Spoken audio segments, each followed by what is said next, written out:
দর্শক, এনসিপি নেতা তুষারের সহযোগীদের মাদকদ্বীপে চাঁদাবাজির ভিডিও ভাইরাল।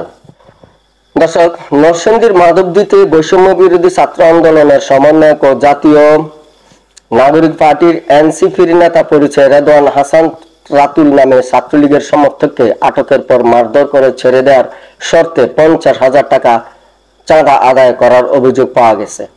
এদিকে চাঁদা আদায় করার পর তাকে পুলিশের সুপুর্দ করা হয়েছে। পরে পুলিশ তাকে সন্ত্রাস বিরোধী আইনে আদালতের মাধ্যমে কারাগারে পাঠায়। সমন্বয়ক পরিচয়ে যারা চাঁদাবাজির ঘটনা ঘটিয়েছে তারা এনসিপির আলোচিত নেতা সরোয়ার তুষারের সহযোগী বলে স্থানীয়রা জানান। সম্প্রতি চাঁদা আদায়ের একটি ভিডিও তুষারের সঙ্গে জুলাই পদযাত্রা অনুষ্ঠানের প্রচারণা শেষে সাংবাদিকদের ব্রিফ করার সময় তুষারের সঙ্গে চাঁদাবাজদের ছবি সামাজিক যোগাযোগ মাধ্যমে ভাইরাল হয়।